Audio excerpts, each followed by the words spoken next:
नमस्कार दोस्तों। तो आज हम देखते हैं जो हमने प्लेट विवर्तनिकी में तीन किनारों की हमारी बात हुई थी, रचनात्मक यानी अपसारी, विनाशात्मक अभिसारी और संरक्षी यानी कंजर्वेटिव। जो किनारों की बात हुई थी, जो बड़ी बड़ी जो प्लेटें हैं वो आपस में जब टकराती हैं तो किस प्रकार की क्रिया होती है वो आज हम देखते हैं। तो सबसे पहले हम जब देखें तो रचनात्मक किनारा या अभिसारी या कॉन्स्ट्रक्टिव प्लेट मार्जिन।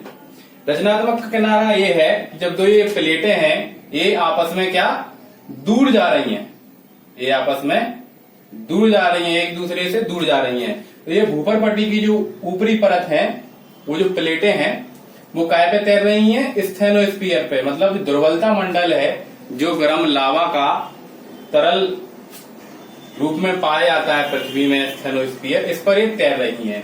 और इस स्टेनोस्फीयर में क्या पाया जाता है, रेडियो एक्टिव तत्व पाए जाते हैं।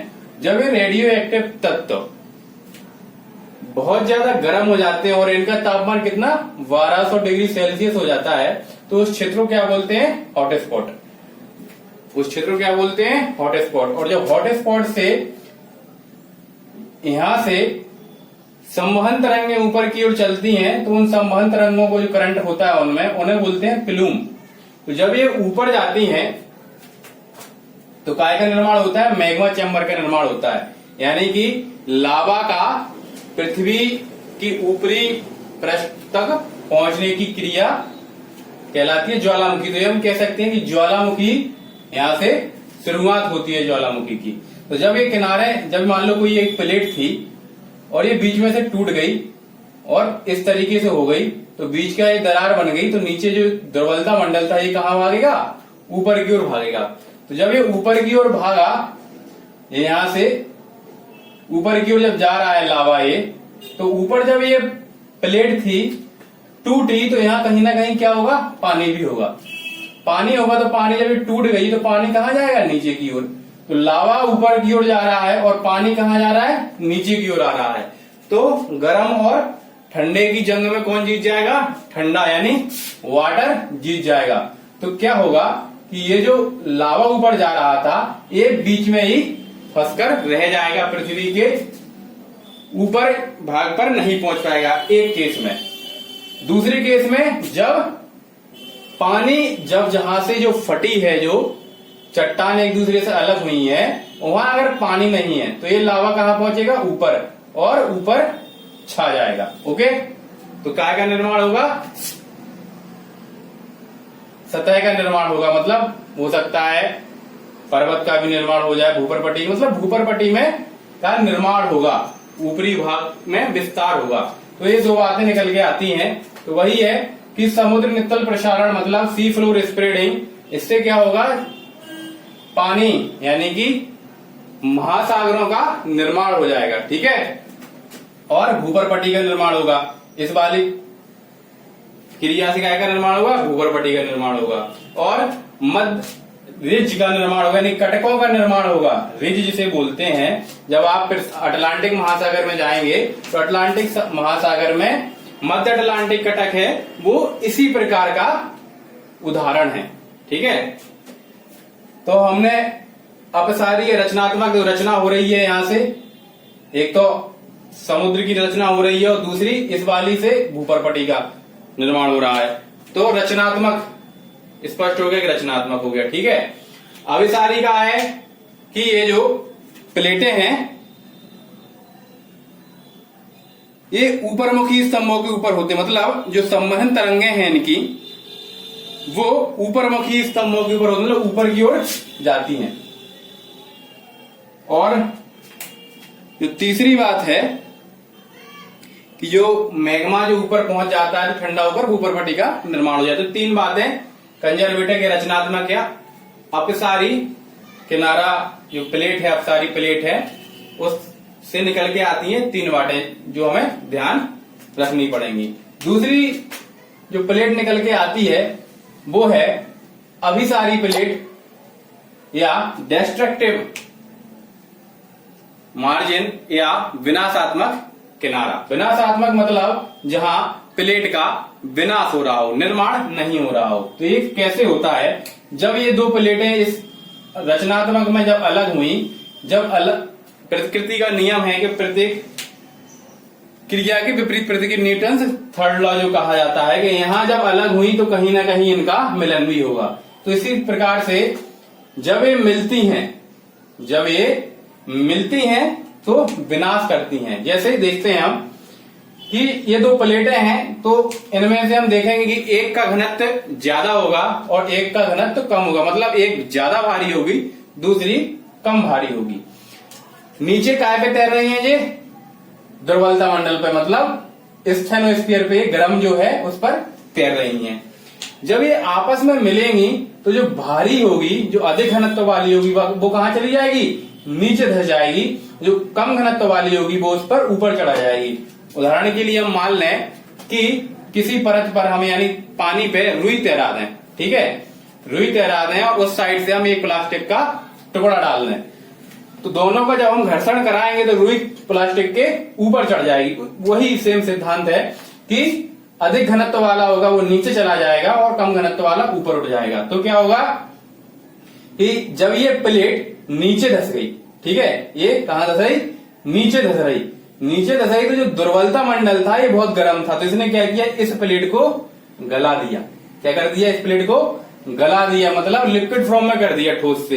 तो जब ये गला देती है तो इस प्रक्रिया क्या बोलते हैं, इस क्षेत्र को क्या बोलते हैं, वेनी ऑफ जोन। तो क्वेश्चन आता है कि वेनी ऑफ जोन की जो क्रिया होती है वो किन प्लेटों में होती है, जो वेनी ऑफ जोन की क्रिया होती है वो किन प्लेटों में होती है, विनाशात्मक या अभिसारी प्लेट में, डिस्ट्रक्टिव मार्जिन में। एक क्वेश्चन है। और ये कितने प्रकार के होते हैं, 3 प्रकार के होते हैं। पहला हम बात करें कि जो दो प्लेटें थी उनमें पहली प्लेट कौन सी है, महासागर वाली। एक प्लेट कौन सी है, महासागर, दूसरी प्लेट महाद्वीपीय प्लेट है, ठीक है। तो हम जानते हैं कि महासागरीय जो प्लेट है वो ज्यादा भारी होती है, इसका घनत्व कैसा होता है, ज्यादा होता है। महासागरीय प्लेट का घनत्व ज्यादा होता है और महाद्वीपीय प्लेट का घनत्व कैसा होता है, कम होता है। तो ये भारी होती है और ये इसकी तुलना में कम भारी होती है, महाद्वीपीय जो प्लेट होती है, ठीक है। जब ये दो आपस में टकराएंगे, तो क्या होगा कि महासागरीय जो प्लेट है वो नीचे धस जाएगी और महाद्वीपीय प्लेट है वो क्या चली जाएगी, ऊपर की ओर चली जाएगी, ठीक है। इस तरीके से देखने को हमें मिलेगा। जब इस तरीके से देखने को मिलेगा तो क्या होगा, ये महासागरीय जो प्लेट है, ये जो महासागरीय प्लेट है वेनी ऑफ जोन बना लेगी, मतलब दुर्बलता जो स्टेनोस्फीयर है वो इसे गला देगा और क्या बना देगा, वेनी ऑफ जोन, मतलब लावा जो है वो इकट्ठा हो जाएगा और क्या चले जाएगा, ऊपर की ओर बढ़ेगा। फिर ऊपर की ओर बढ़ेगा तो यहां से निकलेगा, जहां उसे जगह मिलेगी, जहां कहीं भी उसे जगह मिलेगी उससे वो ऊपर की ओर निकल जाएगा। ऊपर की ओर निकल जाएगा तो क्या होगा, ये लावा क्या है, मोड़दार रूप धारण कर लेगा, गर्त टाइप का बनेगा। तो उसमें क्या कर लेगा, मोड़दार यानी मोड़दार रूप धारण कर लेगा। तो क्या बनाएगा, मोड़दार पर्वत बना देगा ये लावा।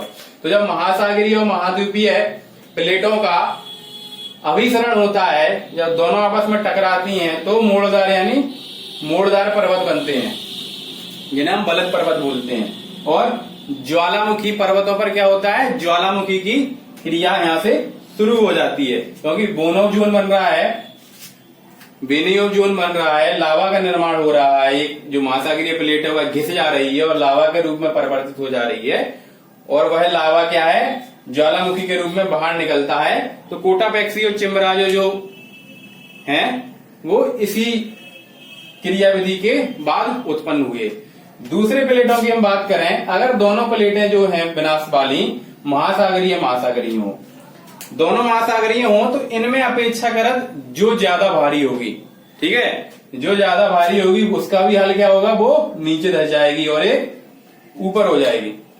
जो ज्यादा भारी होगी वो क्या चली जाएगी, नीचे, और जो ज्यादा हल्की होगी वो ऊपर की ओर चली जाएगी। तो इसमें भी वही प्रक्रिया होगी, यहाँ भी वेनी ऑफ जोन का निर्माण हो जाएगा स्टेनोस्फीयर से टकराकर, और क्या होगा, जब ये महासागरीय है मतलब पानी पानी है, तो ये कहाँ है, ये ज्वालामुखी प्रक्रिया कहाँ होगी, समुद्र में होगी। ज्वालामुखी की जो क्रिया होगी वो कहाँ होगी, समुद्र में होगी। और हम देखते हैं कि प्रशांत महासागर हुआ, वहां कई सारे छोटे छोटे द्वीप हैं। क्या है, द्वीप हैं, तो उन्हें क्या बोलते हैं, ज्वालामुखी द्वीप बोलते हैं। जैसे आपका फिलीपींस हो गया, जापान हो गया प्रशांत महासागर में। ठीक है, तो इन जो द्वीपों का निर्माण हुआ है वो किससे हुआ है, महासागरीय प्लेटों के अभिसरण से हुआ है। ठीक है, तीसरी हम बात करें, जब दोनों प्लेटें कैसी हो, महाद्वीपीय हो।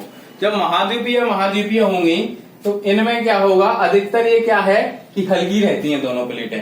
दोनों हल्की रहती हैं तो एक दूसरे के अंदर तक ज्यादा नहीं जा पाएंगी, जाएंगी जो अपेक्षाकृत भारी होगी वही थोड़ी सी घुसेगी, ज्यादा नहीं घुसेगी। तो उतनी मात्रा में क्या होगा कि वेनी ऑफ जोन का निर्माण नहीं हो पाएगा, तो ज्वालामुखी की क्रियाएं कम उत्पन्न होगी। ठीक है, ज्वालामुखी की जब क्रियाएं कम उत्पन्न होगी तो क्या होगा कि ये महासागरीय जो महाद्वीपीय प्लेट हैं, जब ये दो आपस में टकराती हैं तो क्या होता है, दोनों जो प्लेटें हैं महाद्वीपीय, इनमें क्या है, बलन पड़ने लगती हैं। इस तरीके से जब दोनों आपस में टकराएंगी तो ये कैसी हो जाएंगी, इस तरीके से बलन इनमें पड़ने लगते हैं। जब हमने फोल्ड पड़े थे तो क्या के नंबर, जैसे हिमालय पर्वत है तो यूरेशियाई प्लेट और इंडो ओशियन प्लेट, इंडियन जो भारतीय प्लेट है, जब दोनों आपस में टकराई तो क्या हुआ, हिमालय का निर्माण हुआ।